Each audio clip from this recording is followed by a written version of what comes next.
Bismillahirrahmanirrahim. Assalamualaikum warahmatullahi wabarakatuh. Alhamdulillahirrahmanirrahim. Wassalatu wassalamu ala asyrafil anbiya wal mursalin wa ala alihi wa ashabihi rasulillah ajma'in. Asyhadu an la ilaha illallah wa asyhadu anna Muhammadan abduhu wa rasuluh la nabiyya ba'da amma ba'du. Pertama-tama kembali kita bersyukur kepada Allah Subhanahu wa taala di mana sampai saat ini kita masih diberikan nikmat berupa nikmat kesehatan, nikmat kekuatan, dan nikmat hidup yang masih kita nikmati sampai hari ini. Mudah-mudahan nikmat Allah ini selalu ada dan selalu kita diberikan setiap saat. Kemudian salat beri salam tidak lupa kita kirimkan kepada junjungan kita Nabi besar Muhammad SAW. Pada kesempatan ini pertama Bapak ingin sampaikan dulu salam SMK, yaitu SMK hebat, SMK bisa, dan SMK juara. Anak-anak kami semua siswa baru SMK Negeri 2 Gunung Talang dimanapun anak-anak kami semua berada, pada kesempatan ini pertama Bapak ingin kenalkan dulu. Nama Bapak adalah Hamen, pendidikan terakhir adalah S2 atau Pasca Sarjana Universitas Andalas Padang. Bapak bertugas di SMK Negeri 2 Gunung Talang sejak bulan Juli 2017 dan sampai saat ini lebih kurang sudah bertugas di SMK Negeri 2 Gunung Talang selama lebih kurang 3 tahun. Anak-anak kami semuanya, pada kesempatan ini juga Bapak ingin sampaikan pertama ucapan salam dulu untuk kalian semua. Semoga kalian semua dalam keadaan sehat walafiat, tidak kurang satu apapun. Kemudian juga sampaikan salam dari Bapak, dari kami, dari warga dan guru SMK Negeri 2 Gunung Talang kepada orang tuanya di rumah. Meskipun dalam keadaan tidak bertatap muka langsung, tapi mungkin tidak akan mengurangi arti pertemuan kita pada hari ini. Selanjutnya pada kesempatan ini Bapak sampaikan bahwa sekolah kita yang berada di Arosuka itu berdiri sejak tahun 2008. Jadi sampai hari ini, tahun ini sekolah kita sudah berumur lebih kurang 12 tahun. Sekolah kita memiliki 3 jurusan atau 3 kompetensi keahlian. Yang pertama adalah jurusan atau kompetensi teknik audio video. Yang kedua kompetensi akuntansi, keuangan dan lembaga. Kemudian yang ketiga jurusan bisnis daring dan pemasaran. Anak-anak kami semua, kalian bisa memilih 3 jurusan yang ada di sekolah kita. Kalian akan dididik sebagai tenaga-tenaga profesional, tenaga-tenaga terampil di bidangnya masing-masing.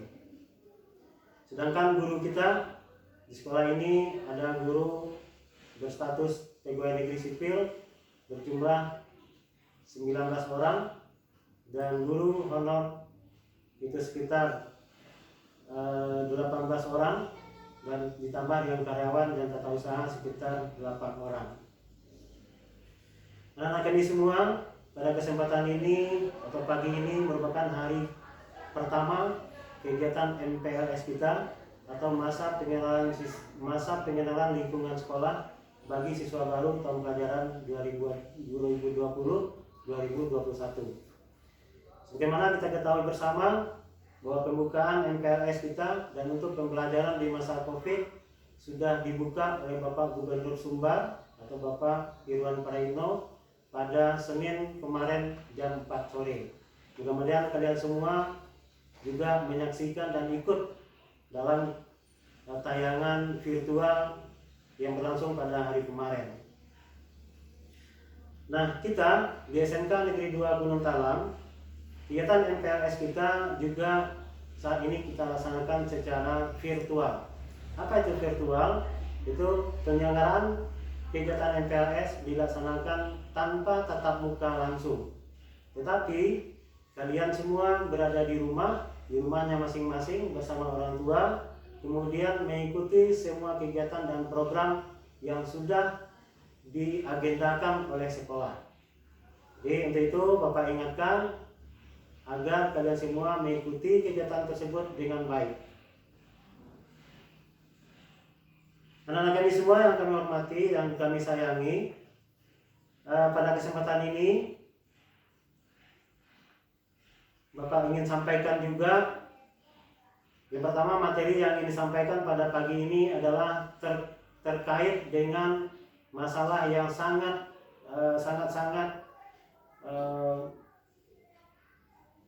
tren pada saat ini, yaitu masalah coronavirus atau COVID-19.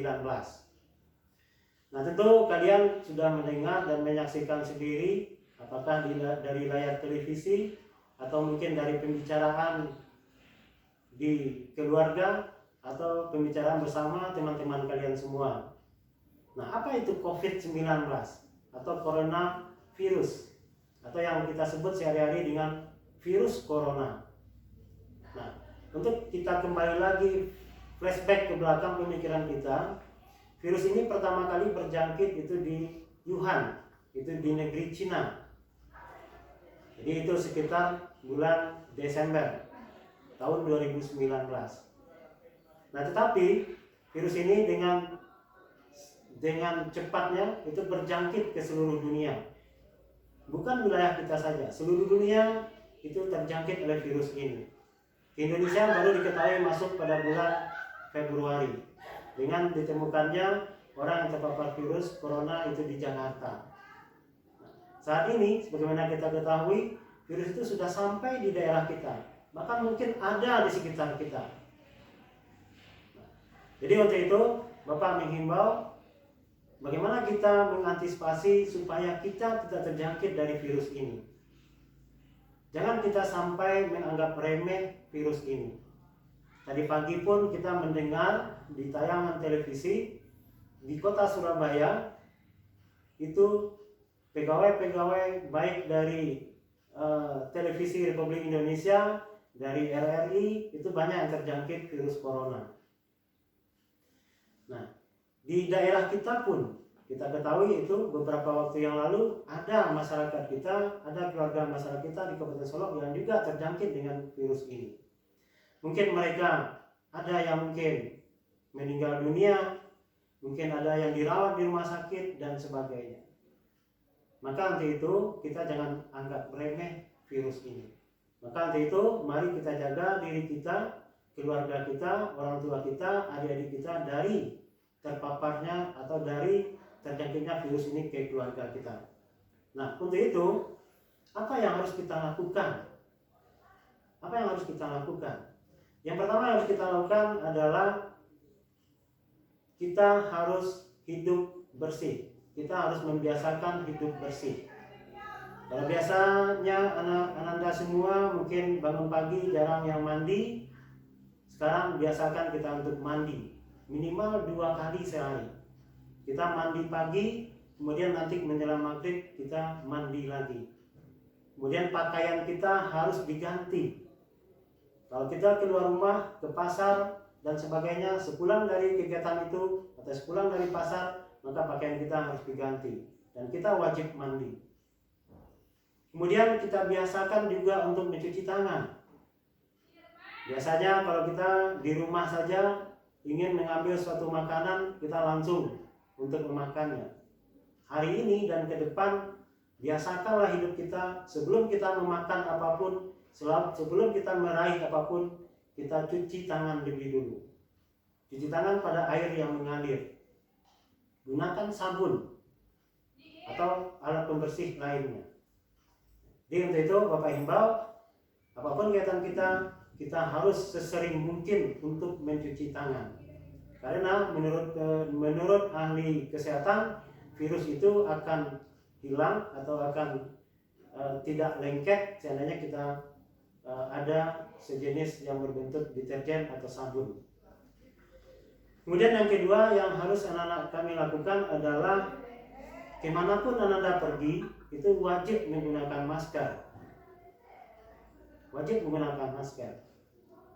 Keluar rumah harus pakai masker. Kapan kita boleh tidak pakai masker? Seperti Bapak saat ini memang tidak pakai masker. Kalau mungkin kita ada di dalam ruangan, hanya kita sendiri saja, itu boleh kita tidak pakai masker. Jadi kemanapun kita pergi harus menggunakan masker. Nah, kemudian masker itu harus kita ganti. Kalau mungkin maskernya terbuat dari kain, itu bisa dipakai, dicuci, kering, dan dipakai lagi. Nah, ada masker yang tidak boleh dipakai terus, seperti masker-masker yang kesehatan itu harus diganti dan harus dibuang setelah pemakaian. Jadi kemanapun kita harus pakai masker. Kemudian juga pemakaian masker ini juga diharapkan kepada Ananda atau mungkin bagi orang-orang yang mungkin dalam kondisi tidak sehat. Misalnya mereka dalam keadaan batuk, atau mereka dalam keadaan flu, atau sering bersin, maka harus menggunakan masker. Itu wajib hukumnya untuk menggunakan masker. Kemudian yang ketiga yang perlu Ananda lakukan adalah Ananda selalu harus menjaga jarak. Apakah sedang berjalan, apakah sedang duduk, harus jaga jarak. Minimal jaraknya adalah 1 sampai 1,5 meter. Artinya apa? Artinya Ananda tidak boleh berdekatan, tidak boleh berkerumun, harus menghindari kerumunan-kerumunan tertentu, harus menghindar dari orang-orang yang banyak. Jadi kalau Ananda mungkin melihat ada kerumunan orang, maka Ananda harus menghindar dari kerumunan itu. Hindarilah orang-orang banyak, supaya kita juga tidak terpapar dengan virus ini. Itulah mungkin beberapa hal yang wajib Ananda lakukan supaya Ananda semua terhindar dari virus corona ini. Kita berharap diri kita pribadi, orang tua kita, adik-adik kita, kakak kita, keluarga kita tidak terpapar oleh virus ini. Kalau seandainya terpapar, itu keluarga kita akan dibuat menjadi susah. Bukan hanya keluarga kita, tapi lingkungan kita. Bahkan jangan sampai lingkungan kita, Kabupaten Solo misalnya, itu akan menjadi masalah. Nah, itulah mungkin efek dari virus corona ini. Jadi sangat-sangat mempengaruhi kehidupan kita. Alhamdulillah pada saat ini negeri kita atau daerah kita sudah dibolehkan untuk beraktivitas. Tidak seperti beberapa bulan yang lalu atau kita kenal dengan istilah lockdown. Artinya daerah kita dikunci, kita dibatasi, gerak-gerik kita dibatasi. Kita mau keluar rumah, kita mau keluar daerah atau mau keluar dari Kabupaten Solo, kita tidak bisa. Kenapa? Karena kita dianggap daerah kita adalah daerah pandemi atau daerah sedang berjangkitnya virus. Nah, itu bahaya kalau seandainya ada di antara kita yang terjangkit dengan virus ini. Jadi bukan kita pribadi, bukan keluarga kita saja yang merasakan efek dari virus ini, tetapi daerah kita, lingkungan kita yang lebih luas seperti kabupaten itu akan menjadi bermasalah.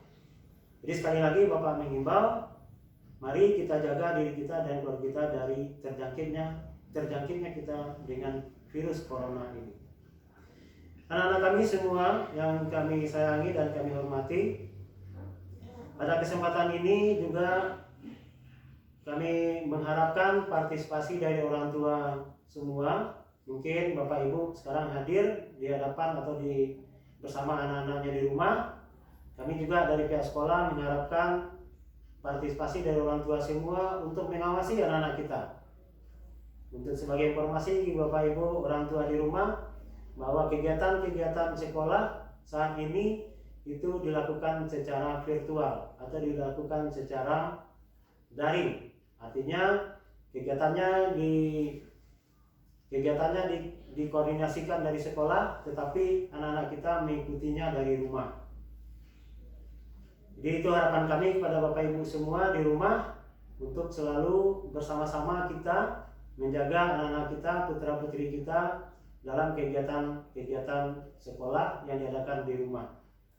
Anak-anak kami semua yang kami sayangi, berikutnya Bapak sampaikan juga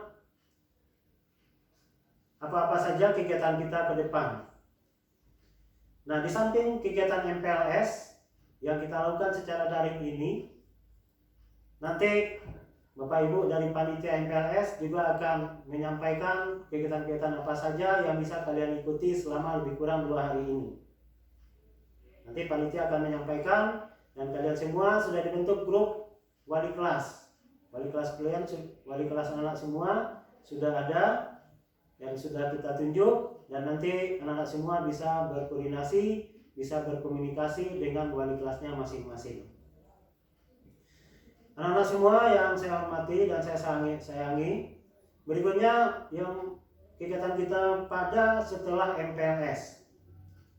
Setelah MPLS, maka kegiatan PBM kita proses belajar mengajar kita juga akan dilakukan secara virtual.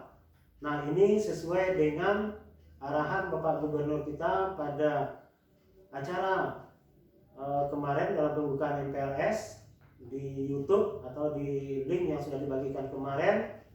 Bapak Gubernur juga menyampaikan bahwa kegiatan kita 3 bulan ke depan itu dilakukan secara daring.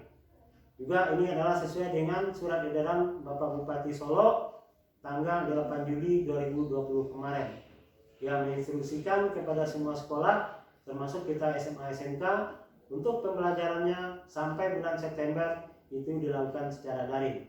Nah, bagaimana keadaannya setelah September nanti? Kita akan evaluasi. Kalau nanti daerah kita sudah termasuk zona hijau, mungkin juga proses PBM-nya akan dirubah.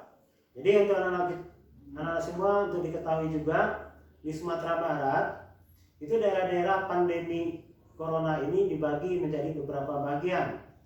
Ada yang disebut dengan wilayah hijau, ada wilayah kuning, oranye, dan merah. Nah, untuk daerah hijau yaitu antara lain ada 4 kota kabupaten di Sumatera Barat, diantaranya adalah pesisir selatan, Padang Pariaman, 50 kota, dan Pasaman. Nah, itu untuk daerah yang berstatus hijau itu mereka diizinkan untuk proses belajarnya secara tatap muka. Dan untuk kita Kabupaten Solo, kita termasuk daerah kuning. Berarti kita pembelajarannya dilakukan secara daring.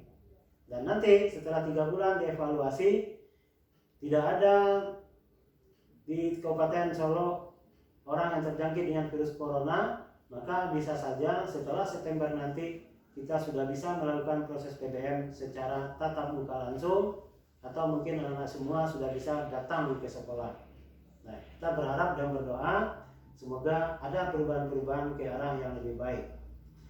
Anak-anak saya semua yang dimanapun berada, proses belajar daring itu dilakukan nanti sekitar setelah mungkin pada minggu kedua nanti. Jadi anak-anak kami semua harus mengikuti proses PBM dari rumah, dan orang tua tugasnya adalah mengawasi anak-anaknya belajar di rumah. Bagaimana proses teknisnya? Nanti kalian akan dibentuk kelompok-kelompok melalui wali kelasnya. Nanti tugasnya akan disampaikan atau bisa secara langsung seperti ini, atau bisa dilakukan secara daring langsung. Nah, di sini juga Bapak ingin sampaikan apa kewajiban dan tugas orang tua untuk mendukung kegiatan pembelajaran daring ini. Bapak Ibu orang tua yang ada di rumah saat ini, bisa kami sampaikan dan informasikan, Bapak Ibu semua berusaha semaksimal mungkin untuk melengkapi perlengkapan kebutuhan siswa kita, anak kita. Apa yang mereka butuhkan? Minimal saat ini mereka tentu butuh handphone. Handphonenya adalah handphone Android. Saya tidak akan memaksakan kepada Bapak Ibu orang tua, tapi Bapak Ibu orang tua harus berusaha semaksimal mungkin untuk menyisihkan sebagian pendapatannya untuk membelikan putra-putrinya handphone yang digunakan untuk proses pembelajaran. Jadi bukan untuk kegiatan-kegiatan lainnya. Kita lebih utamakan dulu untuk proses PBM. Kenapa?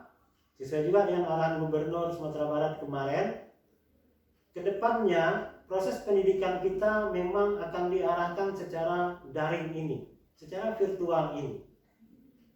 kita saja saat ini yang mungkin baru saat ini melakukan seperti ini. Kalau kita lihat di negara-negara maju, mereka sudah lakukan secara daring. Nah, jadi mulai hari ini Bapak Ibu harus berpikir sekarang untuk menyisihkan pendapatannya untuk mengusahakan adanya sebuah handphone Android untuk putra-putrinya, supaya mereka lebih fokus untuk mengikuti pembelajaran dari rumah nanti, daripada anak-anak Bapak Ibu, putra-putri kita harus keluar rumah. Mungkin mereka harus datang ke sekolah. Nanti sepulang sekolah kita juga tidak bisa memastikan anak kita itu juga harus pulang langsung. Mereka nanti bermain ke tempat yang lain, bermain ke pasar, bermain ke tempat bermain game dan sebagainya. Dan itu akan berisiko bagi anak-anak kita. Dan berapa juga uang yang harus Bapak Ibu keluarkan untuk belanja mereka keluar, untuk ongkos mereka keluar. Jadi saat ini tolong sisihkan dulu sebagian pendapatannya untuk mencukupkan, untuk mengganti sekarang alat tulisnya mungkin dengan handphone. Jadi pembelajaran anak kita saat ini dilakukan melalui handphone.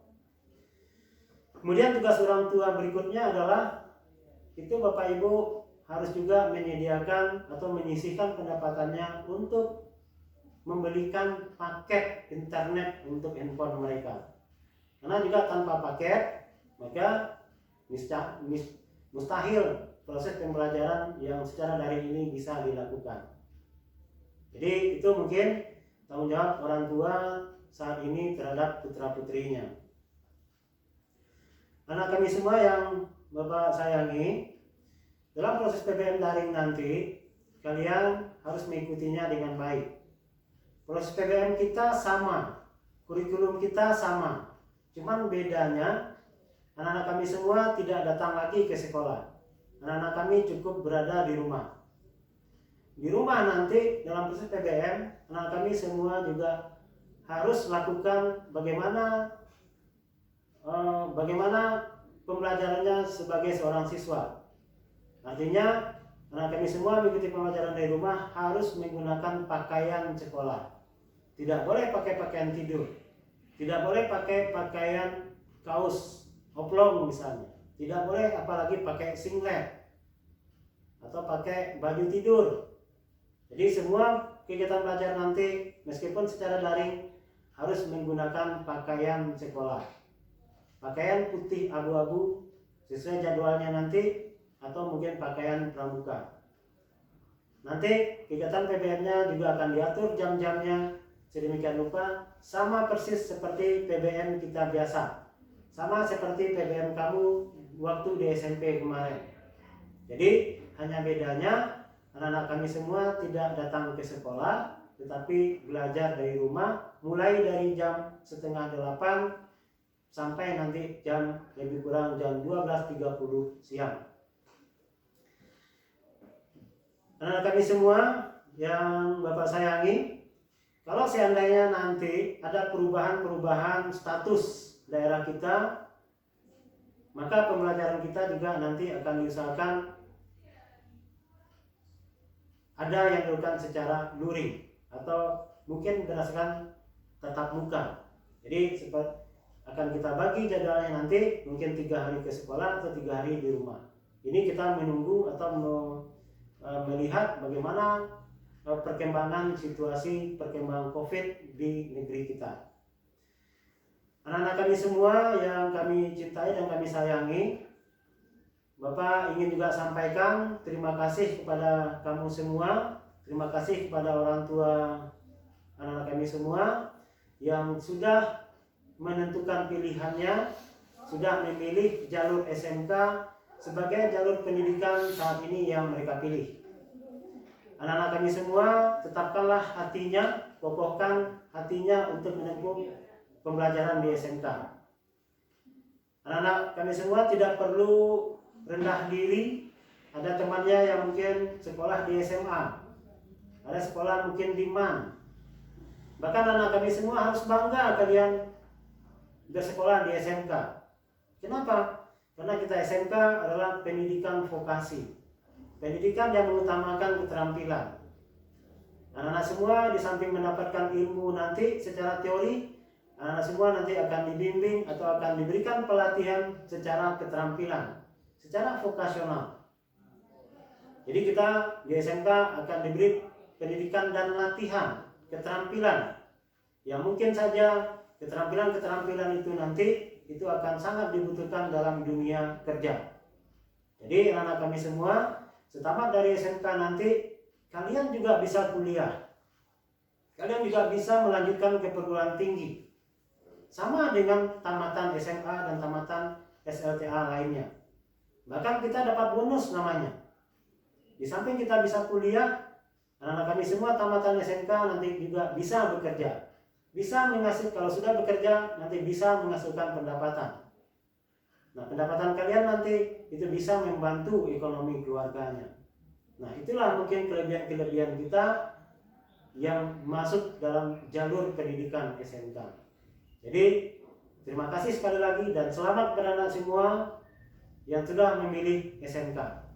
Mari kita belajar dengan baik, mari kita fokus, mari kita gunakan waktu dan umur kita yang diberikan Tuhan ini untuk menambah ilmu-ilmu kita, menambah wawasan kita, dan menambah keterampilan kita.